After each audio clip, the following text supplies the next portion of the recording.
Hello, and welcome back to the Sunday special episode of the You Up podcast. I'm Jordana Abraham. And I am Jared Freed. It is so good to be back here with you, Jordana. We are joined on a very special episode with a very special guest.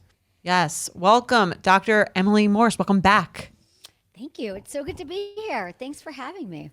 It's great to be here with you virtually. Where are you coming from? I'm in Los Angeles. I'm in Santa Monica, California, to be specific. Santa Monica. Beautiful Santa Monica. It is beautiful. I got to say that. It's an idyllic place to live. It's great. Yeah. And you have a new book that's out right now. It is called Smart Sex, available everywhere. Do you want to explain the book to the listeners and what they'd be getting from Smart Sex? Yeah, thank you. It's a great question. Smart sex. So as you know, I've been doing this for 20 years. I started a podcast 18 years ago. I've been talking to people about sex for 20 years of fucking. 20 years of sex. Yeah. Tips. And so I started to write this book and I was like, Is this your first book?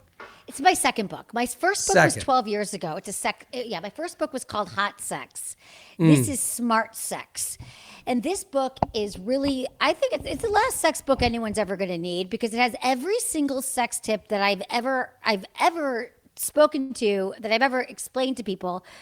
It is pretty much broken down into different body parts, like how to be the best at anal, oral, communication. However, why this book is different is because I also realized when I was writing it, when it comes to sex, everybody wants a quick fix. They email me and they're like, how do I give a better blowjob? What's the right sex toy? What's the best position for this? And I could do that literally with my eyes closed, and I love helping anybody.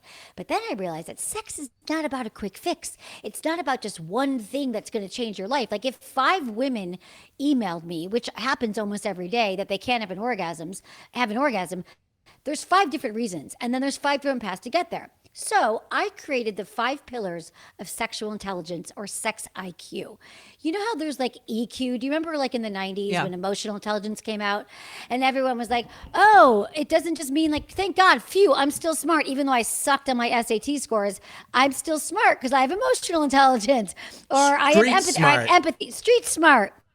Or I have empathy, or I have I'm compassionate. Same thing goes for sexual intelligence. People often assume, well, I give a great blowjob. My penis is fabulous. Whatever. I have all these things, but the truth is, I have a T-shirt that I wear all the time. It says my penis is fabulous. Yeah.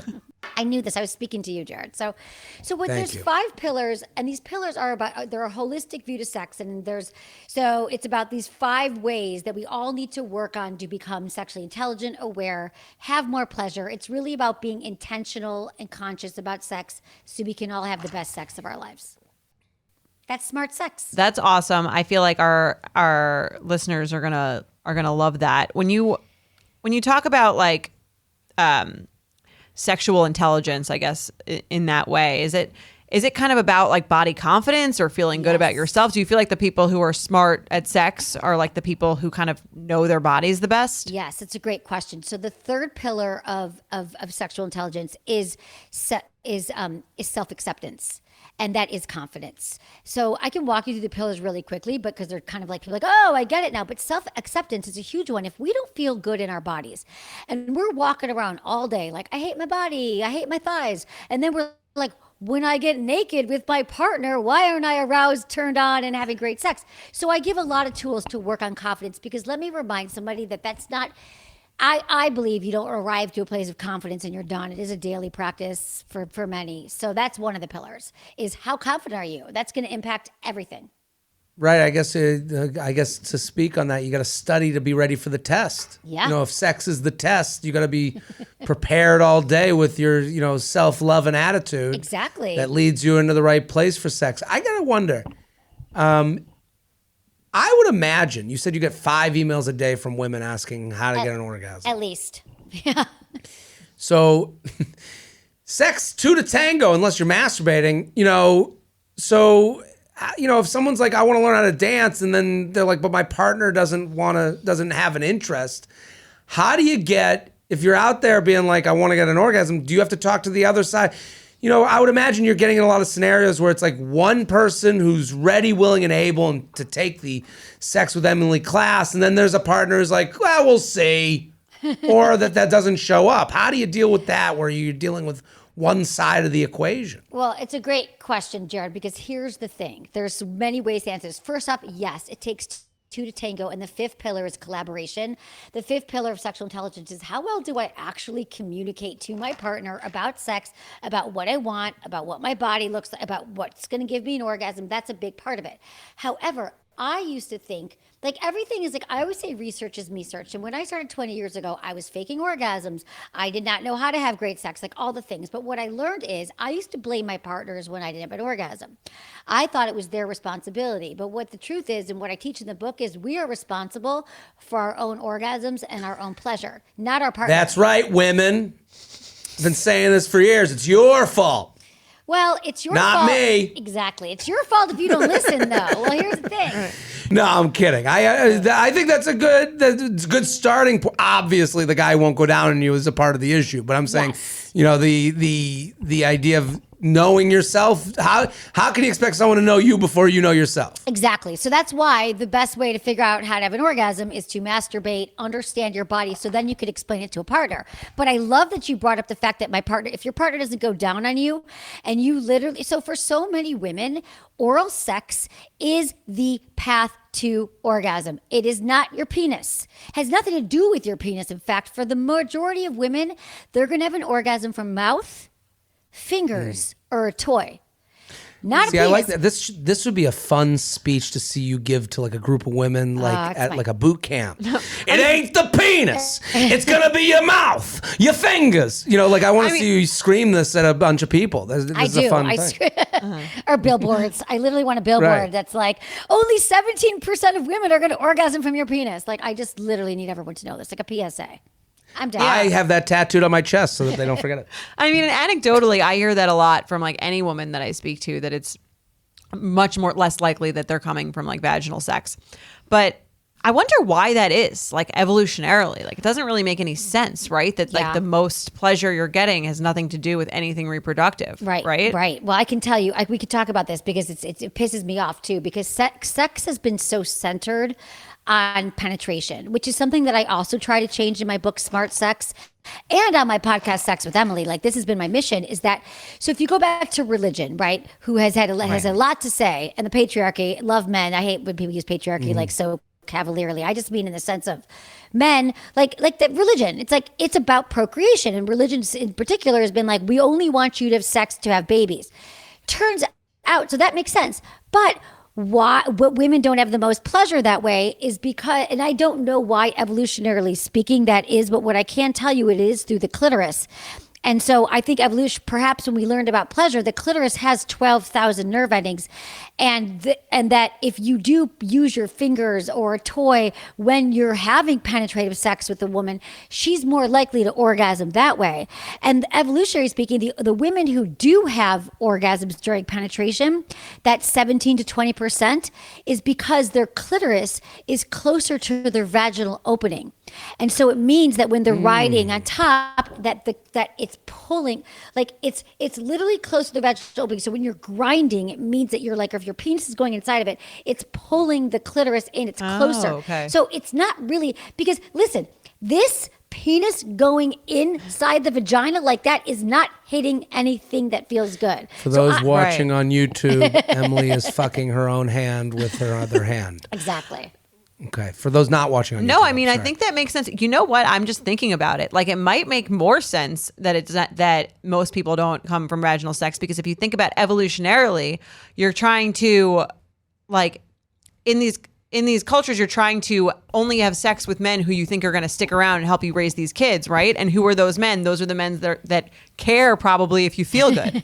Right? Yeah. So maybe exactly. That's evolutionarily, like, it's supposed to be a little bit more difficult so that you can weed out the guys who only care about themselves and don't care about helping you get off. I love that. Right. Yeah, I think that's that makes a lot of sense. Because imagine if we had orgasms.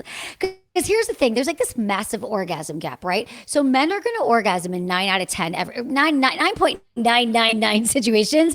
Jared's going to have an orgasm. I'm going to orgasm 11 out of 10 times. Okay, exactly. So we're like 40 to 50% of times. But could you imagine if we orgasmed as frequently as men? We'd be having sexes, but we'd be like, I don't know. Maybe we would have more sex with people. But we just don't have as many. So sex is more challenging for women, and we don't get as attached and have as much pleasure as we could because we don't know really how to articulate. We feel bad maybe that we don't orgasm in a certain way. But man, if we could orgasm like men, God knows what the world would be like. What is a good like strategy for someone out there that's like, I want, I'm not orgasming as much as I'd like to with my partner.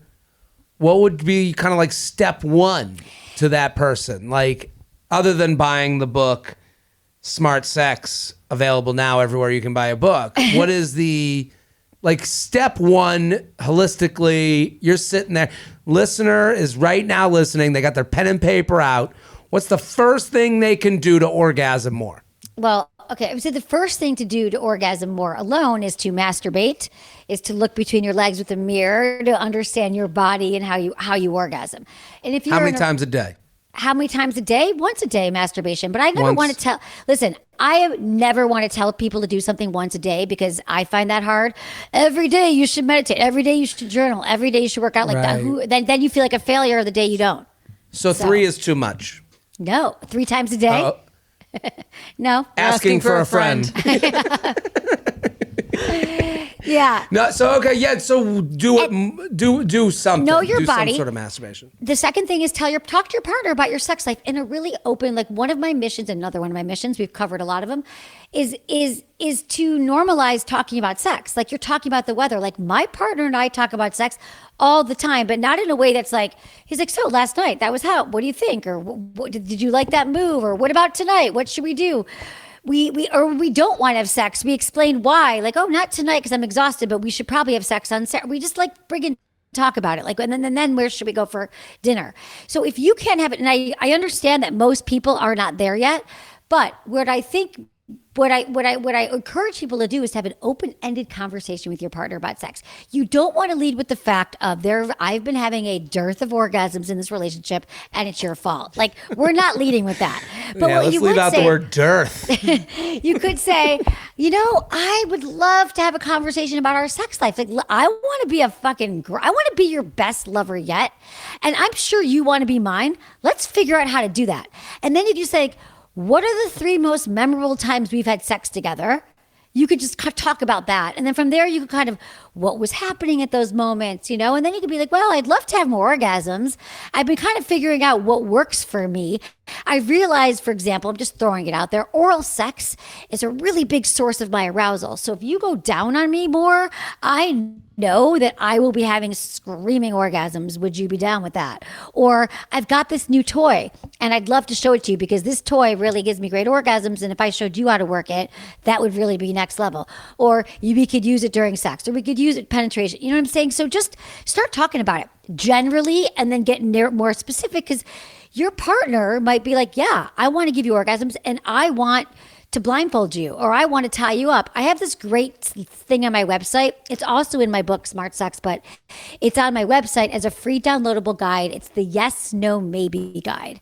And the Yes, No, Maybe guide has about 100 different sex acts in it. And you take it with your partner and it has everything like spanking, cuddling, anal, using sex toys. And you get to go through it and you say, is this a yes? Is it a no, or is it a maybe? And then you compare lists. Do you fill it out alone first, or do you do it together? You go alone, and you come back to the same room and you go through the list. Yes. And then you're like, oh my God, you want a dirty talk? I want a dirty talk. What are we waiting for? Or, so because couples, what I found in all these years, that couples don't often have the language, or they don't know how to do it. They don't really even know the options sexually, but they know that they're bored or they want to try something new. So my life work is to give people all these different ways to kind of get into pleasure. Yeah, I love that, because I feel like people can always, like, when you want to improve something in your relationship, it can always feel like if you're bringing something up, you're bringing it up out of nowhere, or you're afraid of being judged, or, you're afraid of the other person thinking that they're not fulfilling you. And I love this because it's like you're sort of forcing a two-way vulnerability, where the person doesn't have to feel like embarrassed of stating what they want, or if it seems random, or if it seems out of nowhere. Like, you're doing this exercise together to better your sex life as a couple. Exactly. And I love that you brought that up, Jordana, because most people find it awkward and they're afraid that their partner's going to freak out and be like, oh my God, I'm a terrible lover. People are afraid of insulting their partners. So they literally just stay mute and then they silently suffer through bad sex. So the more we can make these conversations about we, like, let's do this. And I do have my 3 T's of communication for any awkward conversation that also helps make this like a lot easier. So you're not worried about it. And that is until you can find the right place. It's timing, tone, and turf. And I might have talked about this to you guys before, but it's like, it's probably one of my most repeated pieces of advice. But just so you remember it, it's like, make sure it's a good time. Like, it's not when you're frustrated with your partner and you're fighting. An easy way to think of it is when you're not halt, and that is hungry, angry, lonely, or tired. You are chilling, having a good conversation. You're going for a walk. The tone is open, curious, compassionate, and it is not judgmental. You never go down on me. Why don't you ever initiate? It's like open, like, let's talk about our sex life. I'm so curious. How can we be great lovers to each other? And then the turf is outside the bedroom, not in the bedroom. Don't have these conversations outside. In the bedroom. Okay. Yeah. I love that. I think like it is, these conversations to me are hot. Like, yeah. These are hot, even the discussion of it, I think, is hot. I think for a lot of, from the male side of things, I think like we get, men get the reputation of like, all you think about is sex, all you talk about is sex. But it's really not that deep, the male side of things. It's like, who you fucking, do you want to fuck, are you fucking? Mm-hmm. And it's when these conversations happen with your partner, I think that there's so much like over a glass of wine and a candle lit, like, that's where shit gets more exciting, right, in my experience, rather than, the top level conversation. Like, this is more fun than, even though this sounds like a chore, the 3 T's, whatever, this is a thing on the list, during glass of wine after dinner, at a meal, like what a nice thing to be talking about is, instead of the kids or are we moving in yet? Right. I mean, the context, is everything. What do you think of, we'd seen this a lot at our San Francisco live shows of like ethical non-monogamy. Is that something that you like work with people on, or is that something that you see as like a trend or something that you believe in? I don't know. Mm-hmm. Yeah, I mean, I believe that it exists. I believe that it's growing right now. It's people have a lot more interest. It's funny. I was late turning in my manuscript for Smart Sex because I had to add a chapter about ethical non-monogamy because there are so many questions. There are so many more people who have interested in it and who want to know more about it because I think people are talking about it more. People are experimenting with it more. And I do think it's not for everybody, okay, at all. But neither is monogamy. And I think there's a lot of people who silently suffer through monogamy, wishing they had another way to orient their relationship, and they don't. So, and they like don't know how, or they don't. So I really break it down in my book into what ethical non-monogamy is and what it isn't. Because most people think it's an excuse to just have sex with as many people as possible because you're bored with your partner. And it is not that. Like, those are not the couples that are going to be succeeding at ethical non-monogamy. Yeah, a lot of times when I see it to me, like, if I'm like my most honest self, I'm like, yeah, that's a way a guy gets ahead of being called a fuckboy. Like it's just kind of an easy morality play that kind of changes the branding on what you're doing. And you can always, it's easier to opt into monogamy than it is to opt out of monogamy. Right. So if you put it on, because Jordana mentioned that was in San Francisco, they're seeing that on the apps a lot, where that's what I am looking for. And then there's this assumption, since the beginning of time, how many times have, this is cliche, but it's also true of I can change him. You know what I mean? So someone goes, oh, I see ethically non-monogamous, not for me, but then they'll meet me and I'll be the one. Mm-hmm. Do you know what I mean? So that's kind of my assumption on it, is a lot of people are using, kind of using it to their own benefit. But do you see that a lot? Do you see where couples come to you and they go, well, they're bringing up open relationship now. And now you're like, okay, well, how do I suss out whether this is a real thing or not? Yeah, I hear this a lot. So what I've noticed too is that it's all over the dating apps. And my friends who are not looking for ethical non-monogamy are like, what the hell? Like, I'm so tired of the dating apps that everyone's like looking for a throuple. Like, what the hell happened? That is a trend. But number two, I think that what's happening is that couples are realizing that there's just other options. And what ethical non-monogamy could look like is going to a play party or a sex party once a month or once every few months where they like play around with another couple or they swap or they whatever. But I don't think that I think that for some couples, usually they have to both be on board with it, and they have to make rules, and they have to they have boundaries, and they practice like a rigorous honesty. But the couples, if they're like trying to talk their partner, I don't know if I'm answering your question, but if they're trying to talk your partner into it, like if someone comes to me and they're like, I really want, can you get my partner to be ethically non-monogamous? And they're like, hell no, like there's no way, like that is never going to happen. But it's couples who are really like, they maybe they've been together for a while, they have really good sex, but they realize that this particular relationship, this monogamous relationship, actually isn't going to be able to fulfill our sexual needs. And sometimes sex is just sex. It's like going to the theater. You don't go every night, but some nights when you go, you appreciate it. Your partner doesn't like going to theater. Your partner doesn't like choking you. This person likes to choke you. Like this person wants to tie you up. I have a kink. My partner can't fulfill that kink. So I'm going to go find someone who can. And these couples who do practice ethical non-monogamy, they have something called compersion. They develop something called compersion. And compersion is when you actually feel pleasure when your partner feels pleasure. You feel satisfaction. You're happy to know that they had a good time. Now, for other couples hearing this, they're This like... sounds like a sales thing. Don't you want me to be happy right. during a blowjob from someone else? It doesn't work for everybody, but for some people, they're like, yeah, go get your blowjobs. I've given you enough blowjobs because I wanted this guy to go down on me or whoever. But again, most people that you say this to are like, hell no. If I picture my partner with somebody else, it makes me so jealous and the conversation's over. And that's how it goes for the majority of people. But other people get inspired by this. They learn to, figure it out. That produces kind of a question for me. You say, if someone's out there, I can't imagine you with anyone else. Okay, fine. Let's get away from the non-monogamy thing. You go, but someone in your relationship goes, I want to be tied up. And the other person's like, What do you do? Well, I think what you do is, okay, I'm glad you brought this up too, because a lot of times our partners, I want you to remember this, everybody, like you're listening.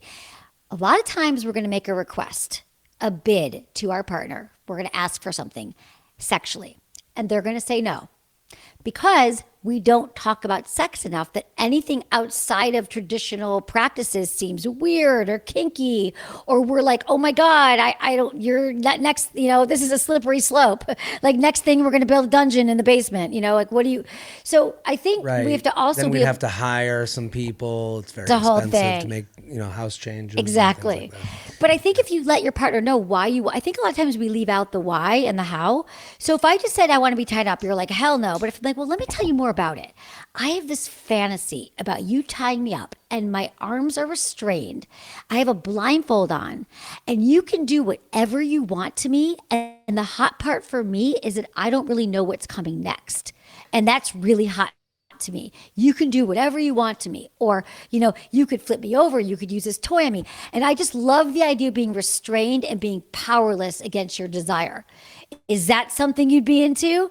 And then you might be like, oh, yeah, I totally understand why that's part of your arousal now. But let's say you still say no. Like, I have zero interest in tying you up. I don't like the idea of you being restrained. I grew up as a feminist man, and tying you up makes me feel like I'm about to rape you and be thrown in jail, for example. Well, then I could say to you as my partner, I could say, okay, so the restraints part doesn't really work for you. What if it's just like the pair of these fuzzy handcuffs?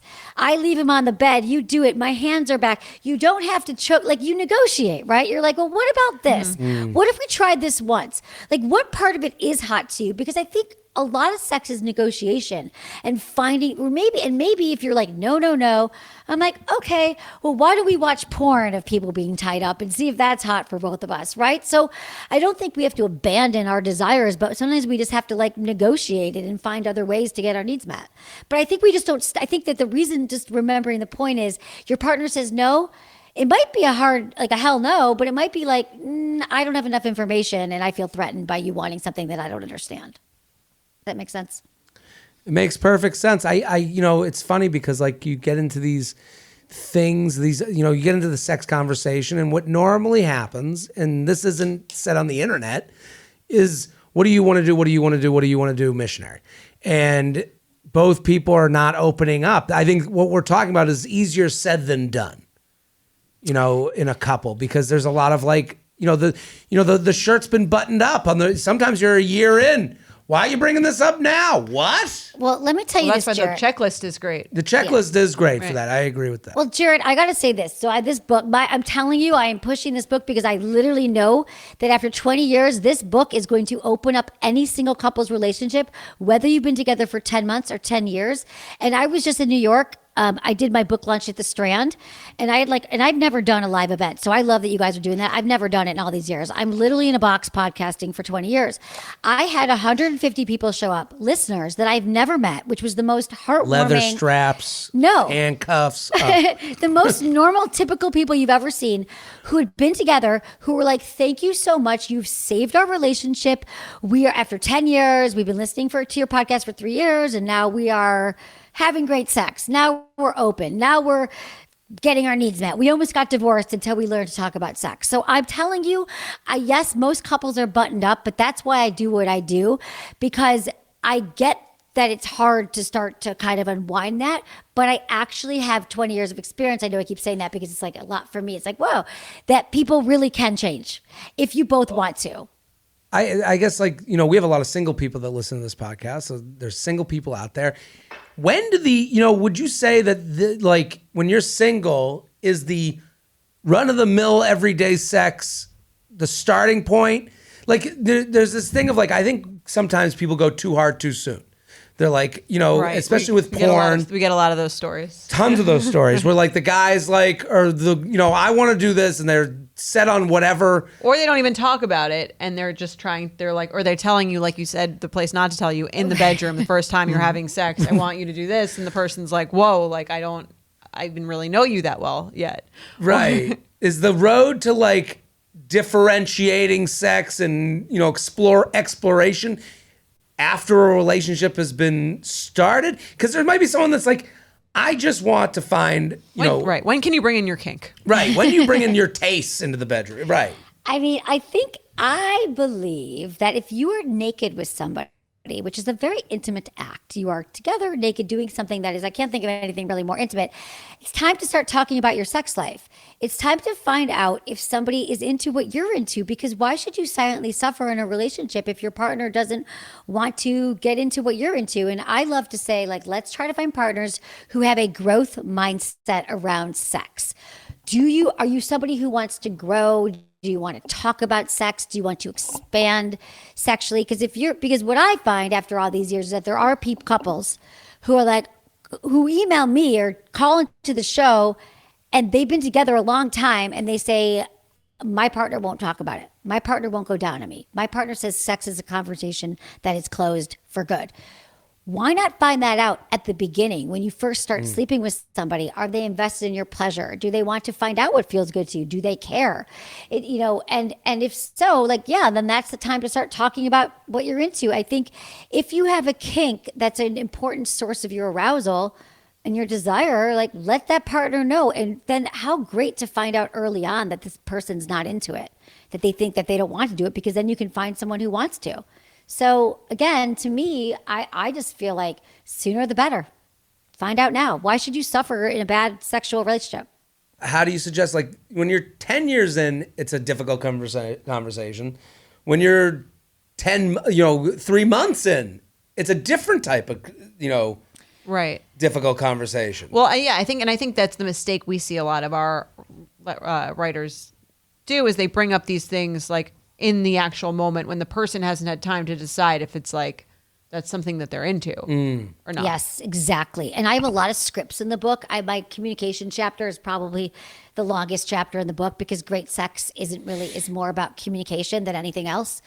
And I give scripts, literal scripts for how to ask your partner for certain things because I know how hard it is. And so, yeah, I mean, I think that we do it at the right time, at the wrong time. We do it at the terrible moments. Like that's why I say don't have it in the bedroom. In the bedroom, we are like aroused. We're in a different state. We're in an altered state. We're thinking we're about to get a blowjob, and our partner's like telling us all these things they want, and we're all confused. So yeah, you got to do it in like a way that your partner can hear and they can listen. And so yes, I agree that it's hard 3 months or 30 years in. It's all hard, but I'm telling you, I promise everybody that it gets easier. And maybe it's awkward at first, but for the majority of people that I know that have gotten back to me and told me they do this, it saves their lives, it saves their relationships, it changes everything. Like, why can't we talk about it? Pass the ketchup. Also, would you like to dress up as a bunny rabbit? Yeah, exactly. One of those. Do you talk about like pleasure thieves? Yeah. In the book, what can you like elaborate on that? What is definitely. That? So I was realizing that I'm going to give this book, this is basically the sex Bible to everybody of all the ways they can have pleasure and have the sex they want, But then we have to be real that there are things that keep stealing our pleasure, and they are hidden in plain sight. The first one is stress and anxiety. If you are a stressed person more than not, your cortisol levels are spiking. When your cortisol levels are spiking and you're in a heightened state of stress and anxiety, you're going to find it a lot harder to be aroused and turned on. It's literally impacting your chemistry in your body. Your endorphins and your serotonin and your dopamine won't be able to fire towards arousal. So we have to manage our stress and anxiety. That is stealing our pleasure. If we are in a stressful time, we won't be aroused, turned on. The other one is shame. I mean, shame is a huge killer of our sex drive, whether we grew up in an environment where it wasn't okay to talk about sex and now we feel like we are constantly violating some secret covenant from our whatever, where we grew up. We might have shame about our bodies. Someone might have shamed us, or maybe we watch porn and think our bodies are not accurate and aren't good enough. And I just want to remind everyone that porn is not real. It's scripted. I think shame is a really big one. And then the other one is trauma. If we have any untreated trauma, trauma lives in our bodies, doesn't leave us unless we work on it. And so that could also deeply affect our ability to have more pleasure.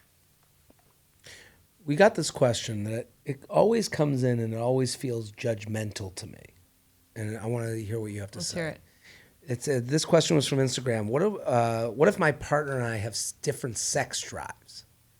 Whenever I hear that question, it always feels like it's coming from the high sex drive person being like, this fucking person has a low sex drive. Even saying high sex drive and calling it low sex drive is a judgment.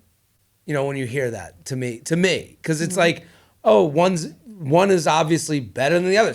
More sex is better than one sex a week. So how do you agree, disagree? It's okay either way. How do you deal with that in a couple? Like, is there a better way to kind of like negotiate that? Yes, you're bringing up all the great points, because I would say that that's probably the number 2 question I get asked the most besides orgasms is what we call in the business mismatched libidos or desire discrepancy. In every relationship, there is a high desire partner and a low desire partner. That's just how it is. Someone wants more sex than the other person, and then they're going to have to learn to negotiate that. And they're going to have to learn how to figure out how to have sex at the right time, the right place, the right situation, so everyone's getting their needs met. And so, yeah, I think it's more of an observation than a judgment, because it's like, okay, I need sex 7 days a week. You feel like you need it not at all or once a week. How do we bridge that gap? And again, it's a conversation. It's a conversation outside the bedroom. It's a noticing. I have a really high sex drive and I want sex more than you do.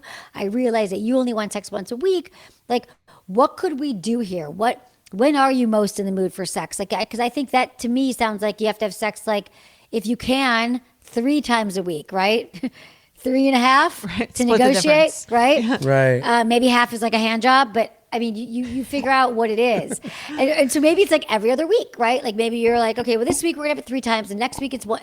So couples, but the thing is, when they are aware of this, so that's one thing. figuring out, recognizing it and not getting mad at your partners. We all have different desire levels, and it changes. It changes throughout our lifetime. But for women with our menstrual cycles, sometimes there's certain times a month where we want sex more than others. We need to be aware of that. We need bodily wisdom. And that one of the pillars of sexual intelligence that I write about in Smart Sex is self-knowledge. How well do I know when I'm turned on, what gets me in the mood, what is required for me to be aroused? Because a lot of times, and especially for women, we have something called responsive desire. Men typically have spontaneous desire. So essentially men are frying pans and women are slow cookers. We need to be warmed up and aroused and turned on, and the laundry has to be done and the dishes need to be put back and the house has to be clean. We can finish our things. And again, I don't love to speak as much in genders because I feel like there's a lot of men who also have responsive desire. But what I'm saying is, like, Jared, you might walk in, see a partner and be like, bang, I'm ready to go. I have an erection. Right. And we're like, I need you to talk dirty. I need the other things. And so once couples can sort of reverse engineer what needs to happen, and this book helps people literally hack their arousal and desire. So my partner actually knows all the things that need to happen. So I want to have sex more. And I know what he needs or she needs, right? So it's just like figuring out, think of it this way. I know for me, for example, working out, I like to equate sex to working out. I'm way more likely to work out if I sign up for my class ahead of time the night before, if my workout clothes are laid out by my bed, and maybe I have commitment with a friend to go to class. If I don't have accountability, it's not going to happen. With your sex life, you can do the same thing. You can schedule sex. You can make sure that the sheets are clean, your toys are charged, the kids, there's a babysitter, that it's not like I tell my partner, I'm like, I'm not having sex past 11 o'clock at night during the week. Like, I'm exhausted. Don't try. I'm going to bed. Like, it won't happen. But if we want to have sex, you know what I'm saying? Like, I just know this about myself. I say it very lovingly, but then we find other times. We do it in the weekends or we do it. So, like, we just have to be clear. And again, we don't often think about this. We just think sex should mysteriously, we should both be turned on at the same time. It doesn't happen. Right. Unless you're in the beginning of a relationship. Exactly, when it feels like Jordana. Exactly. There's like a lust-y period. Yeah. And that ends. Unfortunately. Right. So it's hard to find out who someone is and what their real libido is until you're further in, right? 2 years in at least. Or at the most. 2 years in at least. 6 months. No, sorry. The honeymoon phase lasts 6 months to 2 years. Okay. Basically the attachment phase too. Right. It's like sort of synonymous, I would imagine, so with that. Exactly. I won't need just any somewhat private alley forever. Well, Jared, only you can answer that question. Right. I guess I'll have to wait to find out. Another question we get a lot is people who are like, we had sex, or he couldn't get it up, or he had some sort of sexual performance issue. How do I address that? Do I address that? That seems like a topic many men are very sensitive about. So I feel like I'm still not really even sure what one would do that would be like the correct course of action. If that were happening. Old softy. Yeah. As they call it in the biz. Yeah, right. We have to address the soft penis in the room. Right. With a mushy dick. Yeah. I think that we all know there's a penis malfunction happening, and to ignore it, we can't ignore it. So I think, again, this would be something outside the bedroom. Again, I know it feels like mushy penis is happening right now in front of me. I should bring it up. But I think this, again, is like when you're out to dinner. Mushy penis, oh, mushy penis, you've ruined the big date. Well, here's the other thing. First off, I find that women blame ourselves, and we're like, he must not be into me. I did something wrong. He noticed that I gained 2 pounds. I'm bad at blowjobs. Whatever it is, we blame ourselves. But I don't know, Jared, you can tell me that most of the time it really, if you're not that you're I'm hard all the time. What are you talking about? No, I don't know what you're talking about. No, I agree. It has never been really rare. Never been about. Never is a strong way, but it's rarely. When I get all mushy, it's rarely the person on the other side that mushy dick comes and haunts our bedroom. It's other factors. Also, like, the bodily stuff doesn't give as much. Women will say, I need the mood or whatever. It's like, if I have a big fucking dinner, I'm not sitting there, hard, ready to go all the time. Like your body and mentality matter. A guy's body mentality matters too. And I think there's the societal expectation that men are always ready to go. And I feel like that probably hinders the performance in itself. I kind of think of sex for a man like a baseball pitcher. You have sometimes you're throwing strikes, and sometimes they gotta pull you out of the game. It ain't your day. Yeah, and that's all. And it's all okay. We gotta talk about it. Yeah. So if it's right in front of you in the moment, what is the course of action? Sitting there with a mushy pot of dick. So we're talking about a soft penis. We're not talking about like premature ejaculate. We're just saying like soft. I think it's just normalizing. Like, that's okay. Do you want to stop for a minute? Maybe. Here's the other thing. Like, if they're hard and then they're not hard, what a great time to go down on your partner to please her, because sometimes the penis gets soft. There's a lot of different reasons, but the penis might get soft because they're in their head. They're worried. They're anxious. They're worried that they're not going to get hard, and then they don't get hard. But if we can keep them busy, like going down on their partner, making sure they're pleased, they might just find that the erection comes back. I think we just can't trip on it, right? So also, and if we're having sex, doesn't happen, we can say like, that's okay. Let's go back to making out. Let's go make a sandwich. Like, I think that sex doesn't have to be so preciously linear. You could stop, you could start, you could do other things. You could be like, hey, let's take a break, but not make a big deal out of it, because it's really not a big deal. But I think going back to what you said, Jordana, society does, it's such a great point, because society really does make us feel like men are like, I'm supposed to be turned on and hard like Jared 24/7, and if I'm not, something is wrong with me. But but men, it's not realistic, and so then men feel bad, and women feel like it's our fault, and it's all just a bunch of fucked up. Well, you brought up the premature ejaculate. It's like there's times where it's like, man, I'm sitting there in Hardtown, USA, sporting this, this huge erection. As people know, no, there's times where you're hard and you're like going through all the pre-sex stuff, and then you're like, sex starts, and you're like, well, the 10 minutes before don't count, and then you get to it. The timer hasn't started yet. The timer hasn't started. Then you get in, like, and you're like, I'm a loser. This happens more often than, men will admit to, but I do think this happens. Like, and you're like, it's not, and then you have to be like, the puppy dog eyes, I'm sorry. What do you suggest in that? Because like, I'm making jokes. This is not beyond me. I've had that situation for me where I'm like, fuck, I ruined the party. I broke the what's it called? The Sonos. I'm the reason the music stopped. Yeah. What do you suggest both sides of things? I don't think it ruins the party. I think that men are way more upset about it than women are. And I think that, right? I think Jordana was about to say it too. Well, we're fine. Like, okay, that's no big deal. At least you got off. How about my orgasm? Maybe. So there's a few courses of action. Make sure that I'm going to, because now that we all know that we're not likely to orgasm from, and I'm not saying that many women don't, but there's other ways to get us off. It doesn't mean it has to end. But I don't think that women are judging you. Like, I mean, that happens with men all the time. I think since the beginning of time, since high school, with guys, they come too quickly, and it happens throughout your lifetime. So I think that, again, men are way more freaked out about their penises than women are. No matter what their penis is doing, we're like, that's fine. Okay, let's just turn out, like, let's just keep going. Let's keep making out. Maybe we'll come back to this later. Maybe your erection will come back once you start doing something else. Maybe we continue to make out or do whatever. I just think that it's really not this catastrophe. It's not like we're not judging you. It's not like, oh my God, the party's over. It's like, great. I'm glad you got there. Hope, now listen, if it's every once in a while, that's fine. But for some men, they are chronically premature ejaculate. That's another conversation. That is something that there's a lot of different reasons for that. And I get into that too in the book and in my website and all this stuff. But we talk about that a lot, that there's stuff that men can do. A lot of times it could be a pattern of ejaculating too quickly. So you could do the stop-start method where you masturbate into the point of going until you're about to go over, and then you bring yourself back down again, like edging. You could also, there's something called a delay spray. I love this brand, Promescent. I've been working with them for a decade. And it's a quickly absorbing delay spray that helps let men last, I think, like 62% longer in bed. It doesn't transfer to a partner.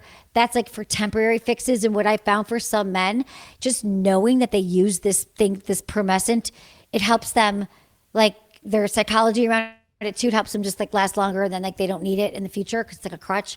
Because again, if you come too quickly once and then you do it again and again, it can become a thing. So you just want to becomes a like mental talk. thing. Yeah, Yeah. it can become a I mental agree. thing. Women don't really care as much. I mean, we were just talking about how most women don't even come from a penis. That's nothing to do with it. Exactly. Right? We don't even need the penis. So I think it's much more about Very comforting to know. I think for men, it's much more about, or for women's response to men, it's a lot more about what is the effort they're putting in to show that like we're working on you. Yeah, exactly. Like, what is the effort to come back to be like, I came too quickly, but let me make sure you get off. She Comes First, another great sex book by Ian Kerner, came out 20 years ago, but it's still a great book. She Comes First. Learn how to get That's her always off. my goal. I'm always like, let me get you done. we can Let me focus then on- we can focus on old mushy dick here. What about this topic of like consent? Because I think that's such an interesting, maybe more modern day situation where you have a world, which is a good thing, where like you want to make sure the other person is consenting and is on board with everything you're doing. But almost sometimes, and I can say this personally, the act of someone asking kind of takes a little bit away from like the hotness of what you're doing.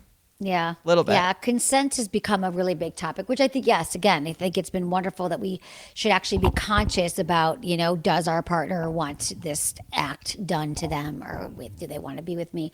And so I think that, make sure that, consent is ongoing. That's one of the big pieces of consent, is that just because somebody consented last time doesn't mean that they consented this time. You want to make sure that you're, not too wasted and all these things. But to answer your question specifically about it not being hot, I think you can play with consent to make it hot. And one way to do that would be to say something like, instead of "can I kiss you," "I can't stop thinking about making out with you right now." Would that be okay if I kissed you? Okay. Right? The languaging. Right. That's Languaging. true. It's all about the Right. verbiage, The verbiage, the language. not sign here. Right. May I kiss you now? Right. Different than I can't stop thinking about how hot it would be to kiss you. Yeah. Right. And also like describing how you're going to kiss them. Yeah. Right. Like, I guess you'll find out pretty quickly if you say that, and the person's like, "Well, I can." Yeah. Hasn't crossed my mind. we had another question from someone. What sort of sex toys would be good for a new couple to start exploring intimacy? Beginners? Beginner sex toys. Gosh, it's like there's so many out there now. It's so if a 12-inch butt plug. No, butt plug okay. wouldn't be No. starters. I don't think. We don't want to start. We don't want to go zero Like to a anal. vibrator is always A vibrator the is a way great. in. I love Yeah. like a penis ring, like a cock ring. Is great for couples because it involves the penis and the vulva. And the vagina. I love a wearable vibrator. I just launched my website, sexwithemily.com. I just launched a new store after all these years where I realized that people ask me this all the time. So it's curated and it just has like my favorite toys there for couples, for first time vibes, all the things. But I feel like it's a wearable vibrator. Like there's these ones that are C-shaped that you can wear during penetration that go inside of you and they hit your clitoris and your G-spot. Or like a penis ring, again, because you could wear that during penetration, or just literally like a little handheld vibrator that looks like a pebble. Like vibrators, people think that they're like these huge, like 12-inch, they look like a cock, but they don't have to. They could just be like a vibrator. Listen, our bodies are covered in nerve endings. Toys feel good on men and women's bodies. And you could just use a vibrating something, even if it's a penis ring, but you use it in your hand, he could use it on you as well because he rubs it over your clitoris and stuff like that. So I just think playing with vibrations together with just a basic sex toy is a really fun way to go. Go shopping together. I love that. Yeah. Listen, do we have any other things? I feel more informed. Right. I'm sure the listeners will as well. And if you guys want more, check out Emily's book, Smart Sex, available everywhere you get your books. And if you want to check out the toys, you can check out sexwithemily.com. And where else can they find you? They can find me all social media, Sex with Emily. My podcast is Sex with Emily. I release twice a week wherever you listen to your podcasts. And we got lots of fun, like quizzes on the site and guides that can help people have the most sex pleasurable possible. Yeah. We love it. Everyone go follow Emily and get involved with the book. And Jordana, we solved dating again. There We go. did it. Thank you so much for coming on. Thank you for having me. Of course. Of course. We'll be back on Wednesday. Bye. The U Up podcast is produced by Sean Kilby, Maddie Paul, and Jorge Morales Pico. Editing by Jorge Morales Pico. social media by Maddie Paul. Be sure to follow at u.up.podcast on Instagram and send us your emails to uup@betches.com.